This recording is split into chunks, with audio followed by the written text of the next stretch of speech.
السلام علیکم۔ اگر آپ بھی دنیا کے عظیم ترین انسان بننا چاہتے ہیں تو حضرت عمرو بن العاص رضی اللہ تعالیٰ عنہما ارشاد فرماتے ہیں کہ میں نے رسول اللہ صلی اللہ علیہ وسلم سے سنا کہ جس بندے کے پاس یہ چار عادتیں ہوں، یہ چار اصول ہوں، یہ دنیا کے عظیم ترین انسان ہے، یہ دنیا کی کامیاب ترین انسان ہے۔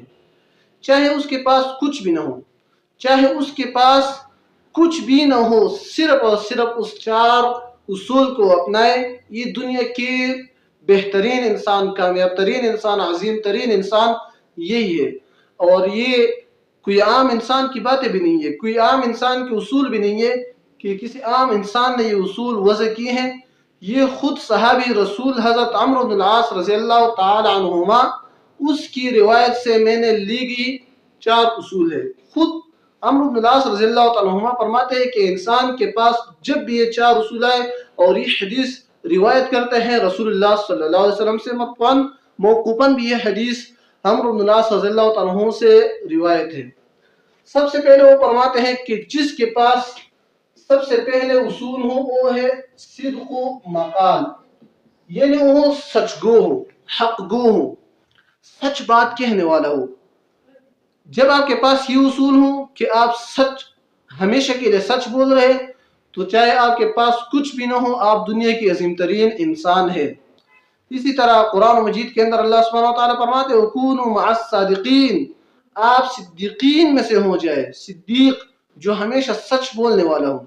رسول اللہ صلی اللہ علیہ وسلم فرماتے ہیں کہ صدیق ایک بندہ کس طرح صدیق بن جاتے ہیں، تو رسول اللہ صلی اللہ علیہ وسلم اس کے بارے میں فرماتے ہیں کہ جب اس کے سامنے جھوٹ بولنے کا موقع ہو، اور جھوٹ صرف اور صرف جھوٹ بھی نہ ہو، ایسا نہ ہو کہ اس کے پاس جھوٹ بولنے کا موقع ہو بلکہ دنیاوی فائدے بھی ہوں، اور اس دنیاوی فائدے کو بھی وہ چھوڑ لے، جھوٹ نہ بولے۔ ایک دفعہ یہ موقع ہے انسان جھوٹ نہ بولے، پھر اس کے پاس دوسری دفعہ بھی ایسا موقع ہے کہ جھوٹ بولنے کا موقع ہو اور اس میں دنیاوی فائدے بھی ہوں اور وہ جھوٹ نہ بولے، پھر تیسری دفعہ بھی یہی بات آئے اس کے سامنے کہ جھوٹ بولنے کا موقع بھی ہو اور اس کے ساتھ دنیاوی فائدے بھی ہوں اور وہ جھوٹ نہ بولے، تو یہ دنیا کی سب سے عظیم ترین انسان بن جاتی ہے۔ اور رسول اللہ صلی اللہ علیہ وسلم فرماتے ہیں کہ یہ صدیقین میں سے ہے، جس طرح اللہ سبحانہ وتعالیٰ خود فرماتے ہیں وَكُونُوا مَعَ الصَّادِقِينَ، آپ صدیقین میں سے ہو جائے۔ تو صدیق کس طرح آپ صدیقین میں سے ہوتے ہیں؟ اسی طرح جب آپ صرف اور صرف ان دو باتوں پر عمل کرتے ہیں، جھوٹ نہیں بولنا کبھی بھی، چاہے دنیاوی فائدے کیوں نہ ہو، یہ پہلی اصول ہوگی۔ دوسری اصول کے بارے میں وہ فرماتے ہیں کہ جب انسان کے اندر یہ دوسری اصول آتی ہیں تو یہ دنیا کی عظیم ترین انسان میں سے ہوتی ہے، اور وہ ہے حفظ و امانہ، امانت دار انسان۔ جب بھی کوئی آپ کے پاس امانت رکھتا ہے تو آپ اس میں امانت داری سے کام لیں۔ یاد رکھیں، ادھر امانت داری سے مراد صرف اور صرف یہ نہیں ہے کہ کوئی آ کر آپ کے پاس کوئی چیز امانت رکھے، یہ صرف اور صرف چیز پر یہ بات لاگو نہیں ہوگی، یہ بات یاد رکھے۔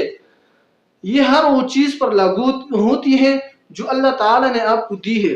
یہ آپ کی بدن، آپ کی جسم، یہ اللہ تعالیٰ کی طرف سے دی گئی ایک امانت ہے۔ آپ نے صرف اور صرف اس کو اللہ سبحانہ و تعالیٰ کی اطاعت میں استعمال کرنا ہے۔ یہ قرآن مجید جو اللہ تعالیٰ نے اتاری ہے، یہ پیغمبر صلی اللہ علیہ وسلم جو اللہ تعالیٰ نے مبعوث فرمایا تھا، یہ سارے کے سارے اللہ سبحانہ و تعالیٰ کی طرف سے امانتیں ہیں۔ آپ اس کو غلط استعمال نہیں کریں گے۔ آپ کیا کریں گے؟ قرآن مجید پر ایمان لے کر آئیں گے، قرآن مجید کی احکامات کے آگے سر تسلیم خم کریں گے، اور اسی کے ساتھ ساتھ رسول اللہ صلی اللہ علیہ وسلم پر ایمان لانا، آخرت پر ایمان لانا، یہ سارے کے سارے امانتیں ہیں۔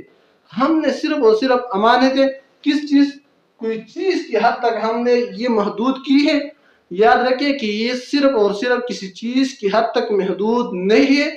امانتیں وہ ہے جو اللہ تعالیٰ نے آپ کو جو بھی صلاحیتیں دی ہیں، سارے کے سارے امانتوں کی زمرے میں آتے ہیں۔ جب آپ ان سارے کے سارے میں امانت کا خیال رکھتے ہیں، امانت کی حفاظت کرتے ہیں، تو خود سوچیں کہ آپ دنیا کے عظیم ترین انسان ہیں یا نہیں ہے۔ بے شک آپ دنیا کے عظیم ترین انسان ہوں گے جب آپ امانتوں کا خیال رکھیں گے۔ اور جو لوگ امانت کا خیال نہیں رکھتے، پتہ ہے وہ کون ہوتے ہیں؟ حدیث کے اندر ہے کہ جو لوگ امانتوں میں خیانت کرتے ہیں وہ شخص ہوگا منافق۔ تو منافقت سے بچنے کے لیے بھی ہمیں چاہیے کہ امانتوں کی حفاظت کرے۔ تیسری اصول صحابی رسول صلی اللہ علیہ وسلم فرماتے ہیں کہ تیسری اصول عظیم انسان بننے کے لیے کیا ہے؟ تو وہ کہتے ہیں کہ عفت فی طعمۃ، حلال رزق۔ عفت فی طعمۃ کا مطلب ہے حلال رزق، کہ آپ کی رزق حلال ہو، کبھی بھی آپ کی رزق میں یہ شائبہ بھی نہ ہو کہ اس میں حرام کا شائبہ ہو۔ جس طرح امام بخاری رحمہ اللہ تعالی کے والد محترم تھے محمد بن اسماعیل، اسماعیل اس کا نام تھا۔ یہی اسماعیل جب وہ فوت ہو رہے تھے تو اس نے اپنے بیوی کو نصیحت کی تھی کہ میں جو بھی مال، جو بھی وراثت چھوڑ رہا ہوں، یہ سارے کے سارے حلال مال ہے، اس میں ایک ٹکہ بھی حرام کی نہیں ہے، تو آپ اس سے محمد کی تربیت کریں، اس کی تعلیم و تربیت پر خرچ کر لیں۔ جب حلال مال تھی، حلال مال کی تربیت تھی، تو وہ کیا بنا؟ محمد سے بنا امام بخاری۔ یہ امام بخاری جو بنا تھا نا، امام بخاری ویسے نہیں بنا تھا، اس کے پیچھے وجہ تھی حلال رزق۔ حلال رزق آپ کو دنیا کی عظیم ترین انسان بناتے ہیں۔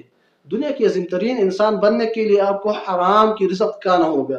اگر آپ تھوڑا بھی حرام کھائے تو یاد رکھیں کہ آپ دنیا کی عظیم ترین انسان کبھی بھی نہیں بنیں گے۔ دنیا کے عظیم ترین انسان بننے کے لیے لازمی یہی ہے کہ آپ حلال کما لے، حلال کھا لے، حلال سے بس گزارا کر لے، چاہے تھوڑا کیوں نہ ہو، حلال سے گزارا کر لے۔ چوتھی اصول صحابی رسول عمرو بن العاص رضی اللہ تعالیٰ عنہ فرماتے ہیں کہ اصول کیا ہے؟ یہ فرماتے ہیں کہ الصحۃ فی البدن، الصحۃ فی البدن، بالکل صحت مند جسم۔ جب انسان کے پاس صحت مند جسم ہو تو یہ دنیا کے عظیم ترین انسان ہے، چاہے آپ کے پاس کچھ بھی نہ ہو۔ جس طرح صحابی رسول نے فرمایا تھا نا کہ آپ کے پاس کچھ بھی نہ ہو، آپ دنیا کے عظیم ترین انسان ہیں جب آپ کی صحت بالکل اچھی ہو، آپ کی فٹنس اچھا ہو۔ اور فٹنس اچھا کرنے کے لیے آپ کو ایکسرسائز کرنا پڑے گا، مختلف قسم کی ایکسرسائز کرنا پڑے گا۔ اسی لیے سب سے پہلے بہترین کانوں پر توجہ دیں، کانوں میں بھی احتیاط کرے اور کانوں کے ساتھ ساتھ ایکسرسائز کر لے، ایکسرسائز کی طرف آئے۔ جب آپ کا ایکسرسائز اچھا ہو، آپ کی کھانا اچھا ہو تو انشاءاللہ العزیز آپ کی صحت اچھی ہوگی۔ جب آپ کی صحت اچھی ہو تو چاہے آپ کے سامنے جو بھی ہو آپ اس کو بالکل آسانی سے پار کر سکیں گے۔ اس کے لیے ہونا چاہیے صحت۔ آپ اسلام کے جتنے بھی احکامات ہیں، یہ بات یاد رکھ لیں، انسان کے جتنے بھی احکامات ہیں ان سارے احکامات پر عمل کرنے کے لیے صحت لازمی ہے۔ اگر آپ کی صحت اچھی نہ ہو تو آپ ان سارے احکامات پر عمل نہیں کر سکیں گے، پھر آپ معذور ٹھہریں گے۔ جس طرح جہاد سے آپ معذور ٹھہریں گے، اس طرح روزے سے آپ معذور ٹھہریں گے۔ جب آپ معذور ہو تو آپ روزے کس طرح رکھیں گے؟ آپ جہاد کیسے کریں گے؟ آپ نماز کیسے پڑھیں گے؟ جس طرح عام انسان، صحت مند انسان نماز پڑھتے ہیں تو آپ اسی طرح نماز کیسے پڑھیں گے؟ نماز پڑھنے کے لیے تو صحت چاہیے، جہاد کرنے کے لیے تو صحت چاہیے، روزہ رکھنے کے لیے تو صحت چاہیے، حج کرنے کے لیے تو صحت چاہیے۔ حج کے دوران تو سعی ہوتی ہے، صفا مروہ کے درمیان کعبہ سے 7 چکریں، یہ سارے کے سارے یہ صحت سے ہوتی ہیں، اور صحت آتی ہے بہترین ایکسرسائز سے، بہترین کاموں سے۔ تو آج کے بعد آپ اپنی صحت پر فوکس کریں، اپنی صحت پر توجہ دیں، لازمی اپنی صحت کا خیال رکھیں گے۔ رسول اللہ صلی اللہ علیہ وسلم فرماتے ہیں کہ یہ جسم جو اللہ تعالیٰ نے ہمیں دیے ہیں، اس کے بارے میں اللہ تعالیٰ ہم سے پوچھیں گے کہ آپ کی یہ جسم، اس پر آپ کا کوئی بھی حق نہیں ہے، آپ اس کے بارے میں جواب دہ ہوں گے کہ آپ نے اپنے صحت کا خیال کیوں نہیں رکھا تھا، وجہ کیا تھی کہ آپ اپنے صحت کا خیال نہیں رکھ رہے تھے۔ اللہ تعالیٰ پوچھیں گے، تو اسی لیے ہمیں چاہیے کہ صحت کا خیال رکھیں۔ اب آپ ان 4 اصول پر ایک نظر ڈالیں۔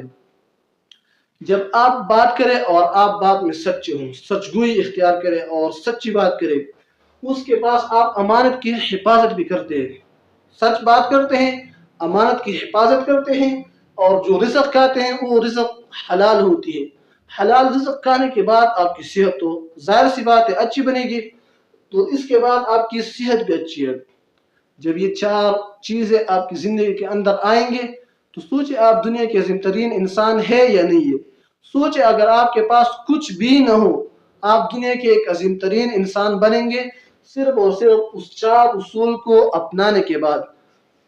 تو آج کے بعد ان 4 اصول کو اپنانے کی کوشش کریں۔ اگر آپ کے ذہن میں کوئی سوال ہو تو آپ بلا جھجک کمنٹ سیکشن میں پوچھ سکتے ہیں۔ اسلام کے حوالے سے جو بھی سوال آپ کے ذہن میں آتے آپ کمنٹ سیکشن میں پوچھیں،